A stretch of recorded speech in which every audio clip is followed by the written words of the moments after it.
Olá, bem-vindos a mais um estudo do Livro dos Espíritos. Estudo de número 17, onde vamos iniciar o capítulo 4, chamado Princípio Vital.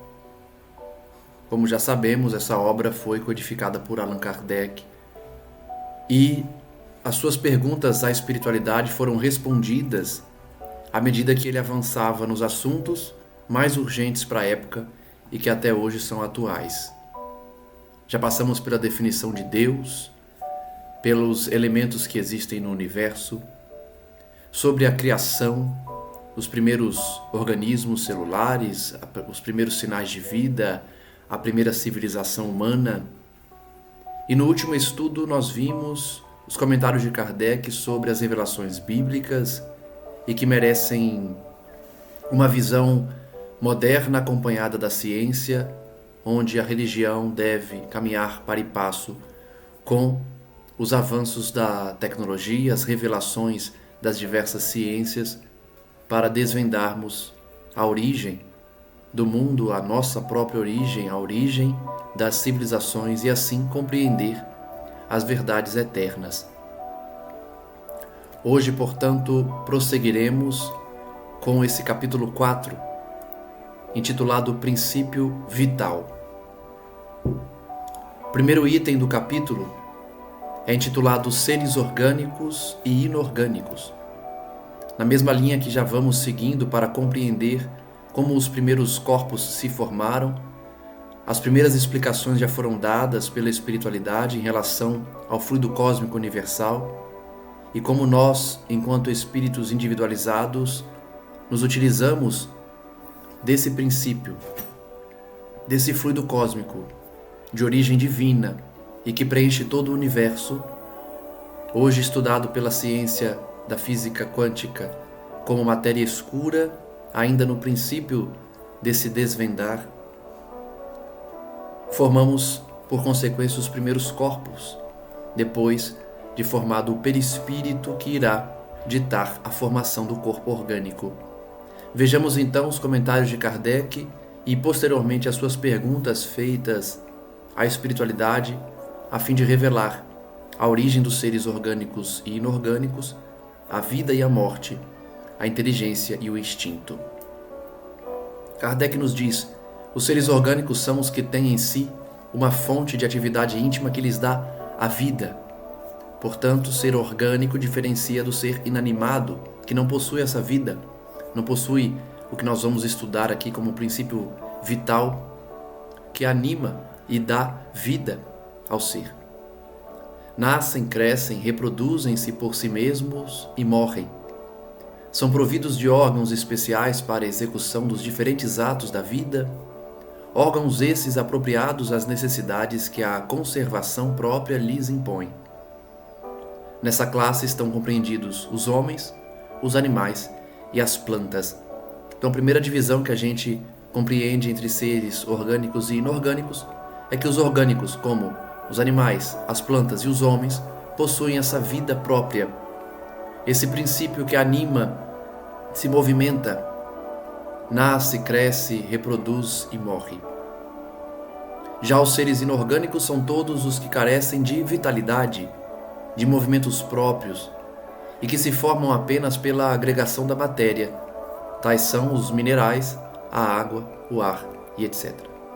Então, primeiro entendimento para a gente de fato compreender a dinâmica da vida conforme Deus a criou, temos a divisão entre os seres orgânicos e os seres inorgânicos, sendo os inorgânicos os elementos, além dos minerais.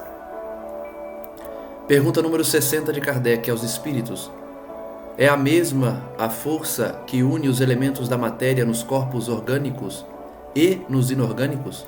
Ou seja, os elementos da matéria, seja no corpo orgânico, seja no corpo inorgânico, têm o mesmo princípio, têm a mesma força de origem? Resposta: sim. A lei de atração é a mesma para todos. Vejam que ele fala em lei de atração porque é essa lei que determina o conjunto de moléculas que vão se agregar para formar os seres orgânicos e os seres inorgânicos. A lei, portanto, é a mesma, tem a mesma origem. O que vai se diferenciar é a necessidade de cada ser, de cada organismo, de cada, como vimos aqui, elemento, assim como os minerais. Então a lei de atração é a mesma, tanto para os seres orgânicos quanto para os inorgânicos. Pergunta número 61. Há diferença entre a matéria dos corpos orgânicos e a dos inorgânicos? Resposta: a matéria é sempre a mesma, porém nos corpos orgânicos está animalizada. Então nós vamos ter o primeiro contato com essa expressão animalizada. Vamos ver que os espíritos vão chamar, assim como Kardec, de fluidos animalizados, justamente para diferenciar entre seres orgânicos e inorgânicos, aqueles que detêm uma força íntima, um fluido, um princípio animalizado, ou seja, que dá movimento, que somado ao instinto fornece as propriedades para o ser praticar a lei da conservação, de sobrevivência, de buscar o alimento, enfim, vai dar movimento a esses corpos. Então a diferença é somente em relação a esse fluido que anima, esse princípio vital que vai trazer o movimento, a vida em si para os seres orgânicos. Enquanto que os seres inorgânicos, apesar de também possuírem a mesma matéria, eles não têm o fluido animalizado. Pergunta número 62. Qual a causa da animalização da matéria? Resposta: sua união com o princípio vital. Então vejam que o conceito que a espiritualidade e Kardec trabalham da animalização, ela é relacionada ao princípio vital. O conceito de animalização é relacionado ao princípio vital. Então, por isso que eu disse que a gente tem essa ideia de movimento, essa ideia de vida no fluido animalizado que anima os seres orgânicos, porque estão vinculados ao princípio vital. No princípio vital temos então a origem dessa vida, a descrição dessa vida nos diversos seres. É por meio do princípio vital que percebemos a vida nos animais, nas plantas, nos homens. Pergunta número 63. O princípio vital reside em algum agente particular ou é simplesmente uma propriedade da matéria organizada? Numa palavra, o princípio vital é efeito ou é causa? Resposta dos espíritos: uma e outra coisa. Percebam que como a pergunta de Kardec foi genérica, a resposta também foi, porque ele faz, na verdade, duas perguntas em uma. Ele pergunta: o princípio vital está vinculado a um agente particular ou ele é um elemento da matéria organizada? Toda matéria organizada, toda matéria que se agrega, possui princípio vital ou está vinculado apenas a um agente particular? Por quê? Se o princípio vital reside no agente, será efeito. Se é propriedade da matéria, é causa. Né? Então, os espíritos respondem: a vida é um efeito devido à ação de um agente sobre a matéria. Aliás, é o contrário do que eu disse agora há pouco, né, na pergunta. Se o princípio vital reside no agente, ele é causa. E se ele é um elemento da matéria, ele é efeito. Então, pela pergunta dos espíritos, a gente vai compreender. Porque vida será sempre aquele efeito devido à ação do espírito sobre a matéria. A gente está trabalhando vários conceitos aqui que demonstram que é a vontade do espírito que dita como a vida se manifestará, como o corpo irá se desenvolver, como o princípio vital irá animar o corpo orgânico. Então sempre nós temos que analisar essa ação do ser inteligente sobre a matéria. E aí então a vida é um efeito dessa ação. Por isso que eles estão explicando que a gente pode enxergar das duas formas. Como efeito, se considerarmos que a causa será a de um espírito. A vontade desse espírito. Eles prosseguem. Esse agente sem a matéria não é a vida. Do mesmo modo que a matéria não pode viver sem esse agente. Então notem que pela resposta dos espíritos a gente percebe que só há vida quando há vontade do espírito. Primeiro, a vontade divina de criar todos esses elementos. E segundo, a vontade do espírito de agir sobre a matéria. O agente sem a matéria não é vida. Ou seja, o princípio vital sem matéria, ele não movimenta nada, ele não movimenta a matéria, pois essa é a sua função. Da mesma forma que a matéria não vive sem o princípio vital. Com esses conceitos a gente consegue enxergar que o princípio vital é o que anima. Por isso, o conceito animalizado que eles usam aqui. Eles concluem, ele dá a vida a todos os seres que o absorvem e assimilam. Por isso que todos nós encarnamos com uma quantidade de princípio vital. Todo princípio vital ele vai decorrer justamente dessa vitalidade, desse tempo de vida. Por quê? Quanto mais elemento vital nós possuímos, mais tempo a matéria irá se movimentar. Ou seja, mais tempo estará viva a matéria.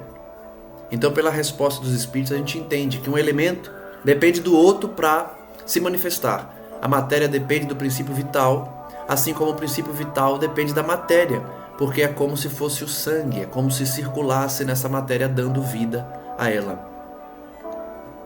Item 1 dessa mesma pergunta.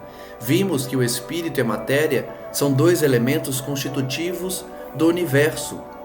O princípio vital será um terceiro? Então vejo que Kardec busca o tempo todo conceituar.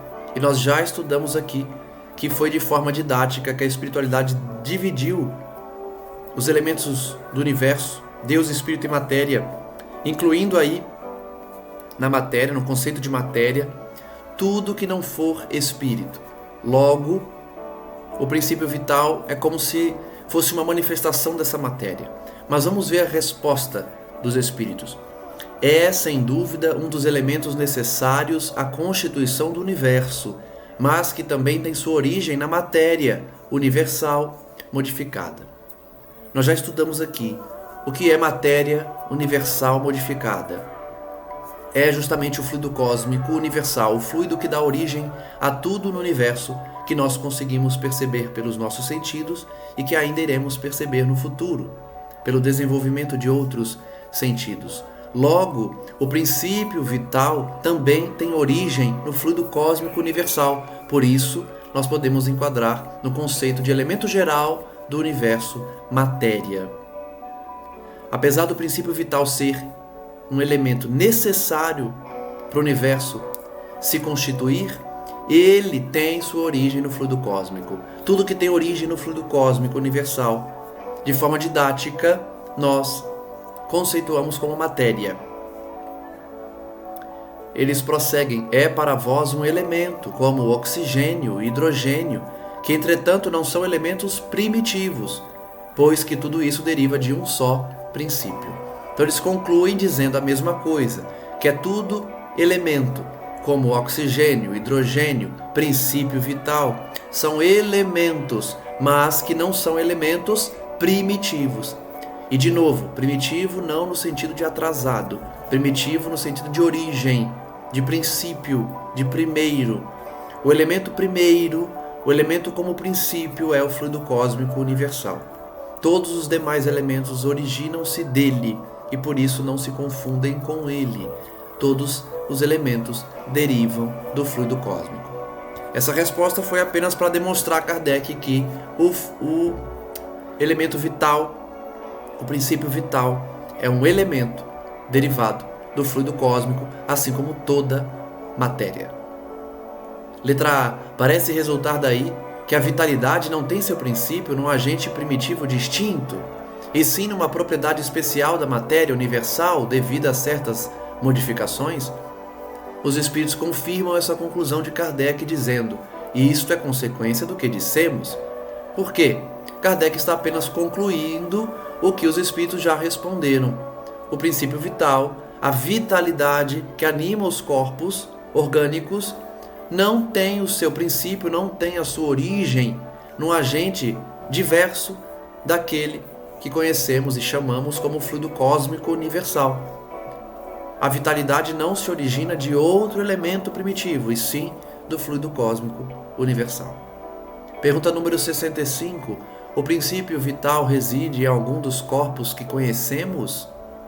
Uma pergunta bem genérica, né? Ele já explicou que o princípio vital é o que dá vida, é o que anima, é o que movimenta a matéria. Então, o princípio vital estará presente em toda a matéria orgânica.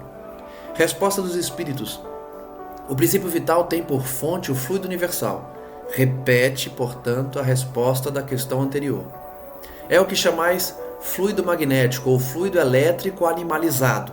Ele volta a usar o conceito de animalizado, que fica fácil para a gente entender que sempre que a espiritualidade ou Kardec se referirem ao conceito de animalizado, nós saberemos que é o agente que dá vida, que dá vitalidade. Fluido elétrico animalizado é um fluido que circula no corpo, movimentando-o. É o intermediário, o elo existente entre espírito e a matéria. De novo, a espiritualidade usa conceitos parecidos para dizer de elementos diversos. Ele fala que o fluido elétrico animalizado é o intermediário, o elo entre espírito e matéria. Mesmo conceito que nós vamos ver no perispírito.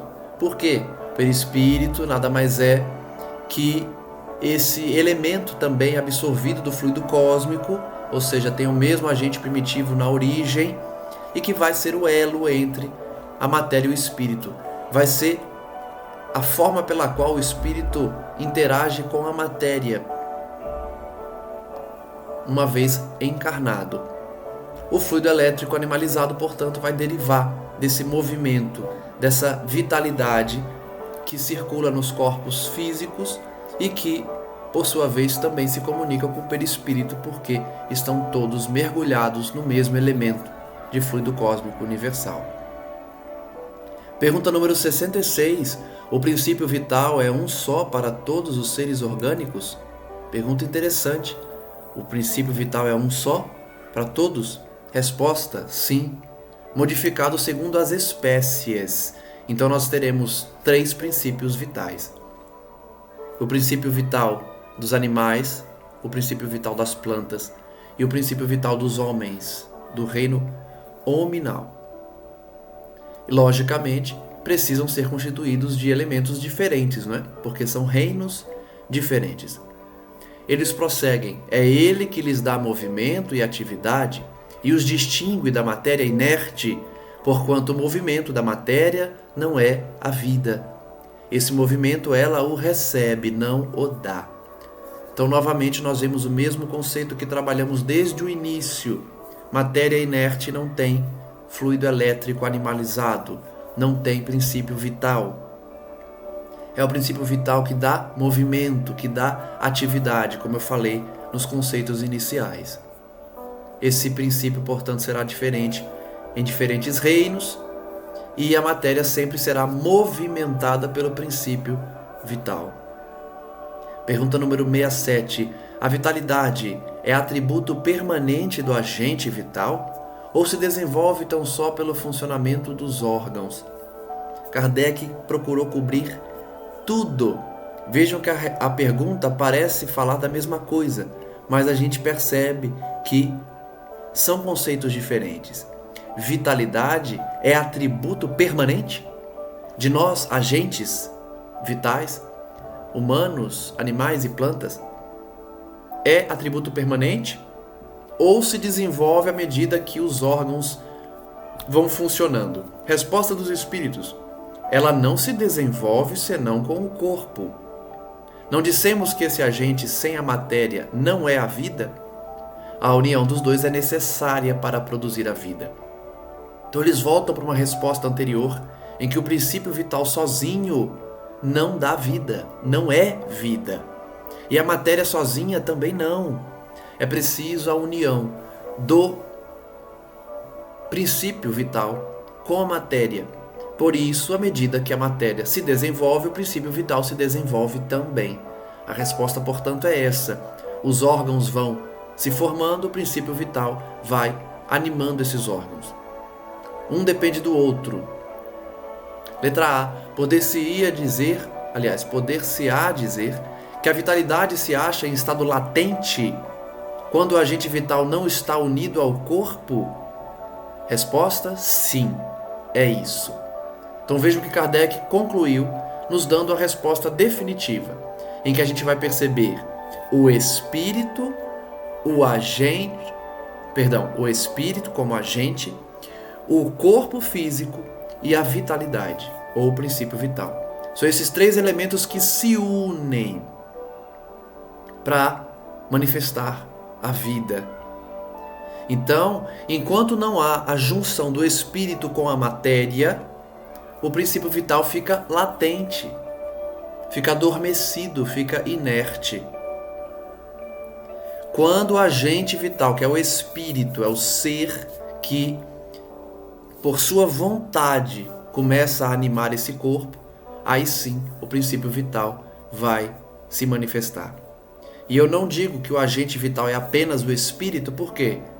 Porque o princípio vital também anima corpos orgânicos de animais e plantas. Logo, agente vital será tanto espírito quanto princípio inteligente, que são os princípios que animam os demais reinos que não o hominal. Com exceção, lógico, do reino mineral, né? Porque é um ser inorgânico. Então não há princípio vital no ser inorgânico. A gente sempre associa a ideia de princípio vital com movimento, com a atividade. O reino mineral não tem movimento aparente, o movimento é apenas das moléculas e por isso não há fluido animalizado, pelo menos para se manifestar nos nossos sentidos, para os nossos sentidos. Ainda que os elementos que se agregam para formar o mineral também se movimentaram e estão animados por um fluido elétrico também. Mas de forma didática a gente divide que não há princípio vital nos seres inorgânicos. Então o resumo da resposta é: a união do espírito com a matéria ditará a junção também do princípio vital, que vai trazer a vitalidade e por consequência o movimento, a vida. Kardec então comenta para finalizar esse item: o conjunto dos órgãos constitui uma espécie de mecanismo que recebe impulsão da atividade íntima ou princípio vital que entre eles existe. Então ele está repetindo essa conclusão que nós tivemos aqui. O corpo físico, formado por conjunto de órgãos, vai receber essa impulsão, esse impulso, essa atividade íntima chamada de fluido elétrico animalizado ou princípio vital, que somente existe quando há união do espírito com a matéria. Ou, aliás, do agente vital com a matéria, porque também temos que incluir os animais e plantas. Kardec continua: o princípio vital é a força motriz dos corpos orgânicos. De novo, a mesma ideia de movimento. Princípio vital movimenta os corpos orgânicos. Ao mesmo tempo que o agente vital, espírito ou princípio inteligente, dá impulso aos órgãos, vontade, a ação destes entretém e desenvolve a atividade daquele agente, quase como sucede com o atrito que desenvolve o calor. Então Kardec está demonstrando mais uma vez de forma racional, como sempre o faz, que um depende do outro para existir. Aliás, para existir não, porque eles já existem em estado latente, mas para se manifestarem, um depende do outro. Para eles cumprirem com suas funções, um depende do outro. A matéria depende do princípio vital e vice-versa. Entremos no próximo item, intitulado A Vida e a Morte. Pergunta número 68. Qual a causa da morte dos seres orgânicos? Pergunta Kardec. Resposta: esgotamento dos órgãos. Então é um conceito fácil de entender, né? Quando os órgãos esgotam-se, quando esse princípio vital se esgota, ocorre o fenômeno morte. Letra A. Poder-se-ia comparar a morte à cessação do movimento de uma máquina desorganizada? Resposta: sim. Se a máquina está mal montada, cessa o movimento. Se o corpo está enfermo, a vida se extingue. Então os espíritos estão só confirmando uma maneira didática de Kardec, como ele sempre faz com as suas comparações, de que um corpo que morre é como uma máquina quebrada, uma máquina que não consegue mais movimentar-se. Pergunta 69. Por que é que uma lesão do coração mais depressa causa morte do que as de outros órgãos? Olha que pergunta. Para justamente a gente entender os órgãos vitais. Resposta: o coração é máquina de vida. Não é, porém, o único órgão cuja lesão ocasiona a morte. Ele não passa de uma das peças essenciais. Então, o coração, como a gente sabe, é um órgão importantíssimo, mas não o único que, se cessar o movimento, gera o efeito morte. É uma peça essencial, assim como é o cérebro. Pergunta número 70. Que é feito da matéria e do princípio vital dos seres orgânicos quando estes morrem? O que acontece com a matéria e com o princípio vital quando morremos, tanto nós quanto os animais e plantas? Resposta: a matéria inerte se decompõe e vai formar novos organismos. O princípio vital volta à massa de onde saiu. Então, de novo, naquele conceito de que nada se perde, tudo se transforma, nós temos a matéria se decompondo para formar novos organismos. Da mesma forma que o princípio vital retorna à massa de onde saiu. Vejam que a nomenclatura é pobre da nossa linguagem, porque massa aqui não é o termo exato. Mas vemos que, como o princípio vital tem origem no fluido cósmico, ele volta de onde saiu. O fluido cósmico universal é o elemento primitivo no sentido de origem, de princípio. Logo, o princípio vital retorna a essa massa, certamente para se vincular a outras matérias inertes, até que um espírito ou um princípio inteligente, por sua vontade, ou, no caso dos animais, pelo determinismo divino, esse princípio vital volte a animar uma matéria inerte. Kardec comenta: morto o ser orgânico, os elementos que o compõem sofrem novas combinações, de que resultam novos seres, os quais aurem na fonte universal o princípio da vida e da atividade, o absorvem e assimilam para novamente o restituírem a essa fonte quando deixarem de existir.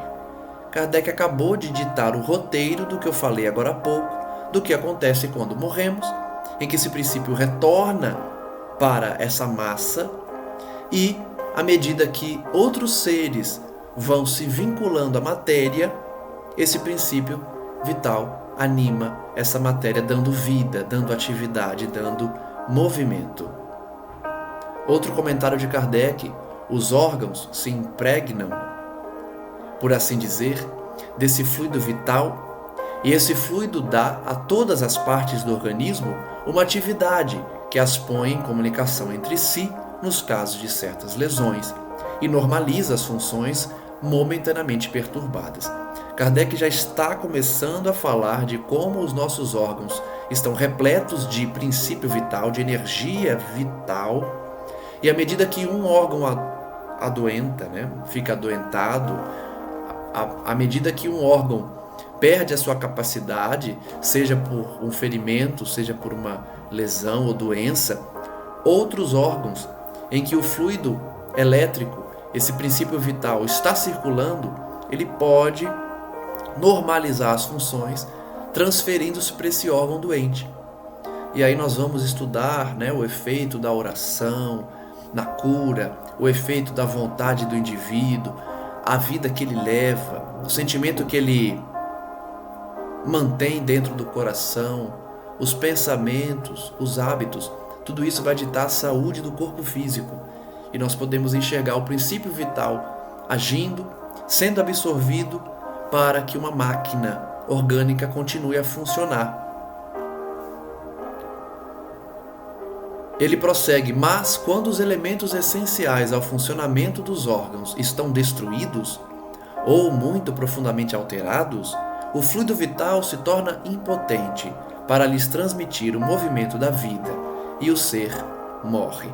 Então notem que existem situações em que há princípio vital circulando no corpo, porém os órgãos não têm mais condições de absorver esse fluido e continuar vivendo, continuar se movimentando, continuar agindo e cumprindo com suas funções. É por isso que aprendemos que no suicídio, o indivíduo que está repleto de energia vital, repleto de fluido vital, repleto de princípio vital, e tira a sua própria vida lesando um órgão vital, lesando um órgão essencial à vida, esse elemento vital continua circulando no corpo, que agora não mais consegue absorvê-lo, não mais consegue se movimentar, porque o órgão foi seriamente lesado. E aí nós vamos ter as consequências, como vemos no estudo da obra Memórias de um Suicida e algumas outras que nós estudamos no canal, demonstrando que o espírito vai ficar vinculado a esse corpo até que o princípio vital se esgote. É uma consequência natural da vida. Não há como fugir dessa vinculação. A espiritualidade respeita o livre-arbítrio do indivíduo e age no limite do que Deus permite por meio de suas leis perfeitas. Então, se a lei divina determinou que a matéria orgânica será animada enquanto circular princípio vital somado ao espírito vinculado à matéria, se um indivíduo optou por tirar sua própria existência, lesando um órgão vital, ele ficará vinculado ao corpo enquanto essa energia vital circula. A energia vital, portanto, só se dissipa e abandona esse corpo quando cessou a vida e desvinculou-se o espírito dessa matéria. Aí o princípio vital retorna a essa massa, como foi respondido, de onde saiu, pelos espíritos, e vai animar outros corpos à medida que a vontade do indivíduo determinar. Kardec continua, mais ou menos necessariamente, os órgãos reagem uns sobre os outros, resultando essa ação recíproca da harmonia do conjunto por eles formado. Destruída que seja, por uma causa qualquer, esta harmonia, o funcionamento deles cessa, como o movimento da máquina cujas peças principais se desarranjem. É o que se verifica, por exemplo, com o relógio gasto pelo uso, ou que sofreu um choque por acidente, no qual a força motriz fica impotente para pô-lo de novo a andar. Esse parágrafo é só para reforçar, ele está repetindo o mesmo ensinamento, em que os órgãos reagem uns sobre os outros, até que um deles não consiga mais agir de forma recíproca. Por quê? Ou envelheceu, ou foi ferido, ou teve o seu fim determinado por uma ação externa, e assim não mais age sobre o indivíduo, não podendo mais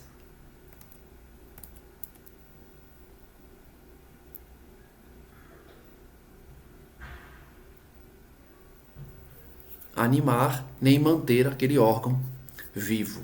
Então, uma vez destruída a causa que mantém esse órgão vivo, a harmonia será quebrada no corpo e assim o fluido elétrico animalizado, o princípio vital, vai se desvencilhar quando o espírito também se desvencilhar desse corpo.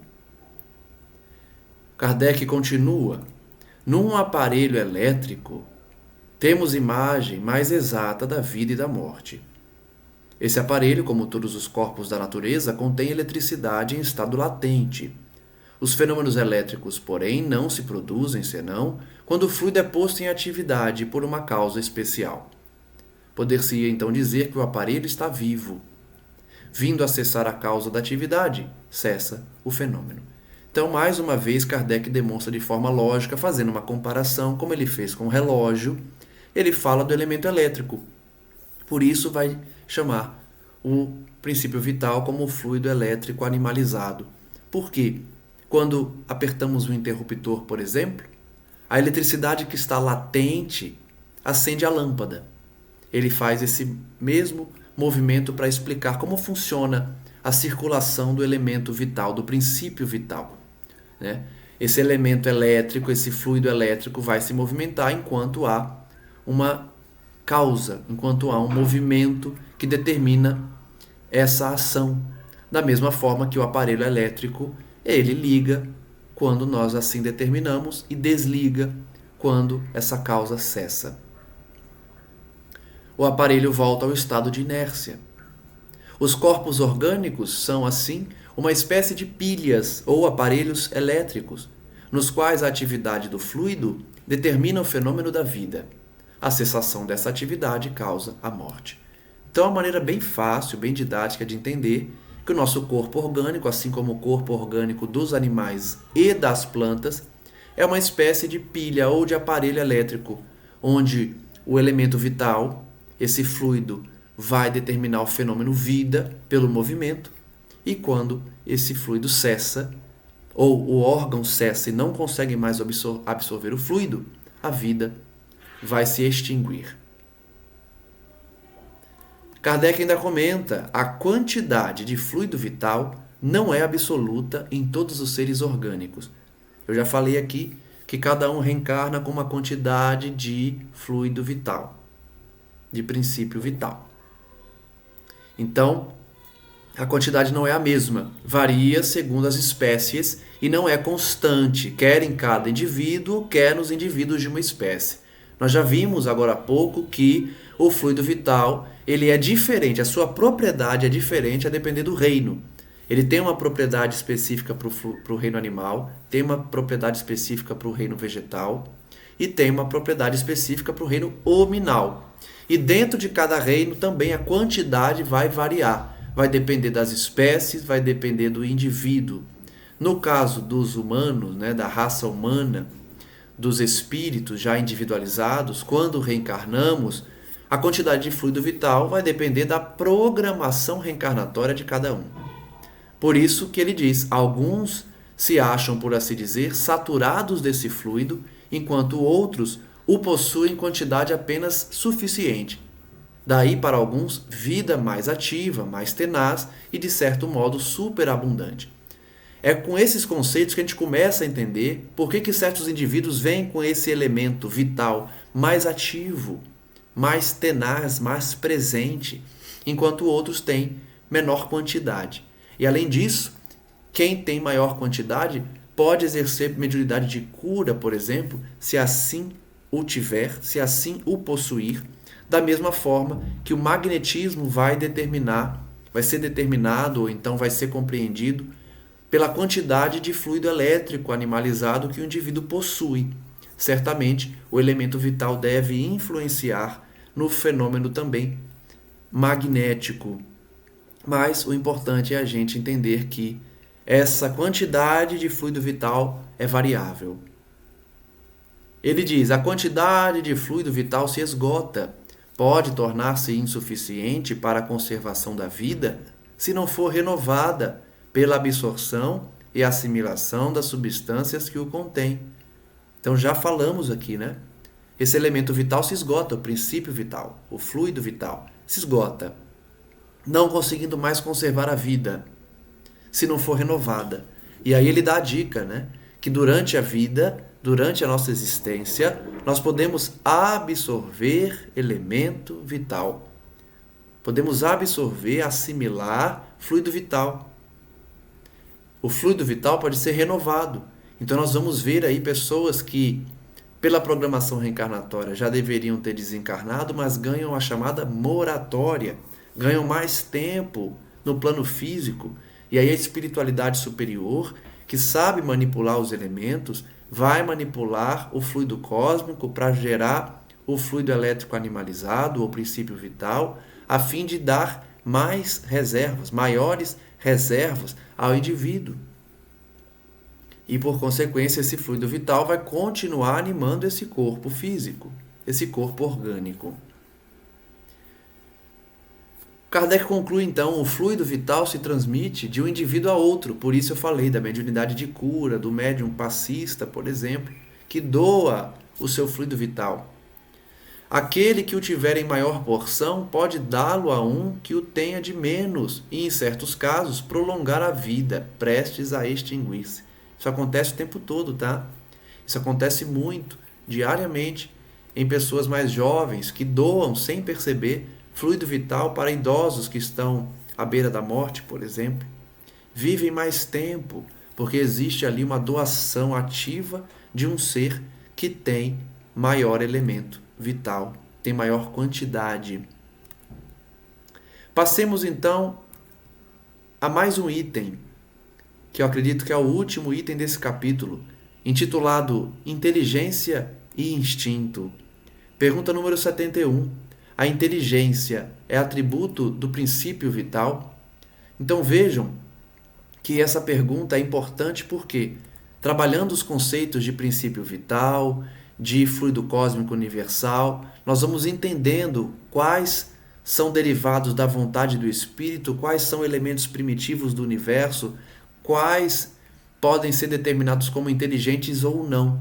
Nós sabemos que a inteligência é atributo do Espírito, por isso a resposta dos Espíritos vai ser não. A inteligência não é atributo do princípio vital. Por quê? Pois que as plantas vivem e não pensam, só tem vida orgânica. Então é uma conclusão bem lógica, né? Se o princípio vital circula também no reino animal e no reino vegetal, inteligência não pode ser atributo do princípio vital. Senão nós teríamos um princípio, um elemento, circulando num corpo orgânico de um animal, subordinado a ele, só que tendo inteligência. Não faz sentido, né? Porque o inteligente vai dominar aquele que ainda não possui inteligência, como o animal. Então, o princípio vital não tem inteligência. A inteligência e a matéria são independentes, porquanto um corpo pode viver sem a inteligência, mas a inteligência, só por meio dos órgãos materiais, pode manifestar-se. Necessário é que o espírito se una à matéria animalizada para intelectualizá-la. A gente já trabalhou esses elementos aqui, esses conceitos aqui, e inclusive no estudo de hoje falei por algumas vezes que o espírito, por sua vontade, é que determina a união da matéria com esse próprio espírito e, consequentemente, a união do princípio vital com essa matéria se manifestando. Então, a inteligência, sendo atributo do espírito, vai depender da ação dele para que os demais elementos se manifestem. Ou seja, a matéria fica intelectualizada pela ação do espírito. Não é que a matéria adquiriu intelecto, é que ela sofreu uma ação de um ser inteligente. A matéria, nas palavras dos espíritos, foi intelectualizada. Kardec ainda comenta para deixar mais claro: a inteligência é uma faculdade especial, peculiar a algumas classes de seres orgânicos e que lhes dá com o pensamento a vontade de atuar. A consciência de que existem e de que constitui uma individualidade cada um, assim como os meios de estabelecerem relações com o mundo exterior e de proverem às necessidades. Então a gente vê aqui também que, complementando o que eu disse antes, haverá inteligência também nos animais. Então não é só no reino nominal, como eu disse. Kardec, na verdade, os espíritos só excluíram o reino vegetal, né? As plantas. Porque o reino animal tem inteligência. Não é inteligência nossa, como a nossa, individualizada, porém é inteligência, porque tem uma faculdade que traz essa vontade de atuar sobre a matéria. Então, Kardec demonstra que a inteligência vai estar presente no reino animal e no reino hominal. Por isso, a determinada classe de seres orgânicos. Porque tem consciência, só não tem individualidade. Não há uma consciência, é mais uma consciência coletiva nos animais, né? Mas no indivíduo, no espírito, há sim essa manifestação última da inteligência que se relaciona com o mundo exterior. Mas a gente consegue enxergar, sim, um certo nível de inteligência nos animais por essa expressão junto ao mundo exterior. Ele prossegue: podem distinguir-se assim, primeiro, os seres inanimados, como a gente já viu, constituídos só de matéria, sem vitalidade nem inteligência, reino mineral. São os corpos brutos. Segundo grupo, seres animados que não pensam, formados de matéria, dotados de vitalidade, porém destituídos de inteligência, as plantas. Terceiro grupo, os seres animados pensantes, formados de matéria, vitalidade e um princípio inteligente que lhes outorga a faculdade de pensar. Então vejam que Kardec fez a divisão em três, não incluiu o hominal, porque o hominal está incluído no terceiro grupo, que são os seres inteligentes. Há um princípio inteligente agindo. A gente faz a divisão didática, que o espírito não é mais princípio inteligente, ele individualizou-se e logo é chamado de espírito, mas não é errado afirmar que também é um princípio inteligência, né? Porque existe uma inteligência ali. Então Kardec deixou no mesmo grupo animais e homens, porque tem essa faculdade de pensar, ainda que nós consigamos enxergar claramente a diferença dos animais para os homens quando falamos na individualidade, na razão, nesse conceito de autoafirmar-se, de reconhecer-se, de identificar-se perante o mundo que só o reino nominal possuirá. Pergunta número 72. Qual a fonte da inteligência? Resposta: já respondemos. A inteligência universal. Então, a pergunta é bem simples, uma resposta simples também. Já foi respondido que é Deus, a fonte da inteligência universal. Letra A. Poder-se-ia dizer que cada ser tira uma porção de inteligência da fonte universal e a assimila, como tira e assimila o princípio da vida material? Olha que pergunta. E basicamente, essa pergunta dita o que a gente vai ver no panteísmo, em que o indivíduo, o espírito, ele é um pedacinho de Deus, como se ele tivesse se separado de Deus para reencarnar, e quando desencarna volta para o todo, volta para o Deus. A pergunta de Kardec é nesse sentido. A gente pode afirmar que nós, quando encarnamos, tiramos um pedacinho de inteligência dessa fonte universal, divina, assimilando essa inteligência, da mesma forma que a matéria assimila o princípio da vida material, que é o princípio vital. Então veja que Kardec, de forma muito inteligente, pegou um primeiro conceito, pegou um segundo conceito e perguntou: é a mesma coisa? Resposta: isto não passa de simples comparação. Todavia, errada, inexata. Por quê? A inteligência é uma faculdade própria de cada ser. A gente não absorve a inteligência de Deus. A gente não pega um pedacinho da inteligência de Deus. A gente desenvolve a nossa inteligência. É uma faculdade de cada um. E constitui a sua individualidade moral. Olha só que resposta interessante. Eles estão falando já de moral, demonstrando que a moralidade vai estar vinculada à inteligência, o uso da inteligência. Ela é moralizada ou não. Esse uso é moralizado ou não. Então, nós não absorvemos um pedacinho de inteligência de Deus. A inteligência é a faculdade do espírito. Então, não há essa absorção e depois volta para o todo. Demais, como sabeis, há coisas que ao homem não é dado penetrar, e esta, por enquanto, é desse número. Então, ele deu uma resposta, mas ainda disse: vocês ainda não conseguem entender o que é a realidade. O que realmente acontece quando a gente reencarna? Como se forma, na verdade, esse espírito individualizado, com essa inteligência como faculdade? A gente ainda não tem essa resposta exata. Como que acontece essa individualização? Como que esse princípio inteligência vai se desenvolver à medida que se individualiza? Mas o que a gente sabe é que isso existe. Existe a individualização do espírito, existe o desenvolvimento da sua inteligência, existe a inteligência nos animais também, mas que o reino nominal vai trazer essa qualidade de espírito e, portanto, possuidor de uma faculdade inerente a ele, que não se confunde com o princípio universal. Pergunta número 73. O instinto independe da inteligência? Olha como Kardec trabalha o reino animal com o reino nominal. Está separando. Instinto e inteligência são diferentes? Precisamente, não. Ou seja, o instinto não age sem inteligência. É isso que eles estão dizendo. Não é que um é diferente do outro. Instinto é diferente de inteligência, porém estão ligados. Por isso que o instinto é uma espécie de inteligência. É interessante a gente estudar porque muitas vezes a gente acha que somente o homem tem inteligência. Não, animal também. O animal que tem instinto tem essa inteligência no seu princípio, no seu estado de infância, digamos assim, né? O instinto é uma inteligência na infância. É uma inteligência sem raciocínio. Por ele é que todos os seres provêm as suas necessidades. Lá atrás eu falei de determinismo, né? Que os animais eles não têm razão. Eles agem por determinismo. Então é o uso da inteligência como instinto, como essa inteligência coletiva em que os animais agem com o mesmo comportamento, porque desenvolvem de forma coletiva o instinto pelo determinismo divino, já que eles não têm razão para tomar as próprias escolhas, não têm livre-arbítrio, por óbvio. Então, o instinto é uma inteligência sem raciocínio. Olha que definição interessante. Não deixa de ser inteligência, e isso não é difícil de entender, porque o instinto é uma inteligência. Muitas vezes o instinto ele acerta mais do que o ser que raciocina.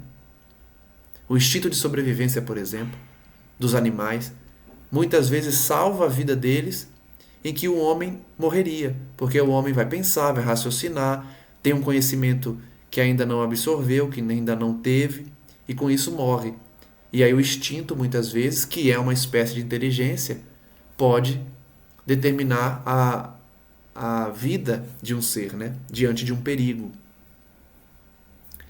Kardec pergunta: pode estabelecer-se uma linha de separação entre instinto e inteligência? Pode-se precisar onde um acaba e começa o outro? Então ele está querendo identificar o momento que Deus individualiza o espírito. O momento que Deus definiu na sua lei, em que o princípio inteligente, após somar as suas experiências, vai se tornar um espírito individualizado, com razão, com a inteligência superior ao instinto. Resposta dos espíritos: não. Não dá para colocar uma linha de divisão entre instinto e inteligência. Porque muitas vezes se confundem. E faz todo sentido isso. Porque nós também temos instinto. Nós que já somos individualizados, nós que já temos o atributo da razão, da afirmação de si mesmo, de reconhecer-se a si próprio como um indivíduo, nós temos instinto ainda. Por isso, instinto e inteligência se confundem. Mas muito bem se podem distinguir os atos que decorrem do instinto e os atos que decorrem da inteligência. Olha só, a gente não pode traçar uma linha de divisão, mas a gente pode perceber pela manifestação. Uma manifestação que é inteligente e uma manifestação que é instintiva. A gente consegue dizer quando o indivíduo agiu por instinto ou com razão, com inteligência. Pergunta número 75. É acertado dizer-se que as faculdades instintivas diminuem à medida que crescem as intelectuais? A gente sabe essa resposta, né? Os espíritos vão dizer: não, o instinto existe sempre, mas o homem o despreza. Então, olha só que resposta. A gente geralmente pensa que quanto mais evoluirmos, mais a gente abandona o instinto. Mas a espiritualidade está nos ensinando que o instinto existe sempre. O instinto também pode conduzir ao bem e também faz sentido, já que se no instinto age o determinismo divino, Deus nunca vai querer que a gente haja no mal. O instinto, estimulado pelo determinismo divino, vai conduzir ao bem. Ele quase sempre nos guia e algumas vezes com mais segurança do que a razão. Falei agora há pouco. Muitas vezes o instinto acerta mais que a razão. Nunca se transvia. Por que o instinto nunca se transvia, se desvia? Porque ele é primordialmente animado ou age conforme o determinismo divino. Então Deus nunca vai ditar uma ação errada por meio do instinto. E é interessante te aprender hoje aqui. O instinto existe sempre. Instinto de conservação, o instinto de procurarmos nos movimentar para evoluir. Então é curioso saber que espíritos elevados também têm o instinto. Mas certamente a gente consegue entender que, desenvolvendo as faculdades intelectuais, nós vamos poder agir com razão, agir de uma forma muito mais segura do que depender dos instintos. Kardec ainda pergunta: por que nem sempre é guia infalível a razão? Por que a razão nem sempre é um guia que não falha? Seria infalível se não fosse falseada pela má educação, pelo orgulho e pelo egoísmo. O instinto não raciocina, a razão permite a escolha e dá ao homem o livre-arbítrio. É por isso que à medida que a gente evolui, a gente usa mais a razão, porque essa razão vai estar aprimorada pela educação, não vai ter mais orgulho, não vai ter mais egoísmo. Então, uma ação inteligente pela razão, ela vai dar maior segurança que o instinto. Mas, no estágio que a gente se encontra, muitas vezes o instinto que não raciocina dá melhores resultados que a nossa razão mal educada, que a nossa razão cheia de orgulho e egoísmo. Para finalizar, então, Kardec faz 2 comentários sobre isso. O instinto é uma inteligência rudimentar, já falamos, que difere da inteligência propriamente dita, em que suas manifestações são quase sempre espontâneas, ao passo que as da inteligência resultam de uma combinação de um ato deliberado. Está repetindo o que a gente já falou, né? Inteligência é o exercício da razão, instinto é automático, é o determinismo. O instinto varia em suas manifestações, conforme as espécies e as suas necessidades. Nos seres que têm a consciência e a percepção das coisas exteriores, ele se alia à inteligência, isto é, à vontade e à liberdade. Então, esses 2 conceitos finais são muito importantes, porque nós vamos aprender que quando somos espíritos, ou seja, quando estamos individualizados, a nossa inteligência vai se aliar ao instinto para formar vontade e liberdade. Então, a consciência do indivíduo, aliada à inteligência, o exercício da sua razão, vai demonstrar que por sua vontade, por sua liberdade de agir, por seu livre-arbítrio, ele vai tomar escolhas baseadas na razão. Mas é importante a gente aprender e entender que o instinto sempre está presente, dependendo apenas do nosso aprimoramento moral para que as nossas escolhas, para o exercício do nosso livre-arbítrio, seja totalmente delineado conforme as leis divinas. Finalizamos então mais um estudo do Livro dos Espíritos. No próximo estudo nós vamos para o capítulo 5º e dessa forma a gente agradece quem nos acompanha e pede para a espiritualidade amiga para continuar nos abençoando nesse processo de aprendizado. Que nós todos possamos, nesse momento, pedir aos bons espíritos, aos nossos guias, aos nossos mentores, àqueles que nos cercam e nos querem bem, que nos inspiram para que tomemos as melhores decisões, a fim de que possamos escutá-los, nos colocando em sintonia, nos colocando em vibração elevada, exercitando, portanto, essa inteligência somada com a nossa própria consciência e livre-arbítrio, a fim de que a nossa vontade seja racional, pautada pela educação, pelos princípios éticos, abandonando o orgulho e a vaidade. Pedimos então que a espiritualidade amiga possa nos abençoar a todos, afastando todo o mal, nos auxiliando nesses momentos de desafio em nossas existências, e que nesse momento essas vibrações alcancem a todos que estão em nossos pensamentos, a todos que necessitam ouvir, despertar enquanto há tempo, abandonando as condutas errôneas do passado, os vícios que se alastram no mundo e traçando um novo rumo em suas existências, seguindo a Cristo Jesus e abandonando as atitudes impensadas e infelizes do passado. Que Maria Santíssima, Mãe das Mães, prossiga a cada dia, nos abençoando, nos protegendo e, principalmente, estendendo seu manto sagrado a todos que ainda estão mergulhados no erro, no crime e no suicídio. Graças damos, Mestre amigo, hoje e sempre, e que assim seja.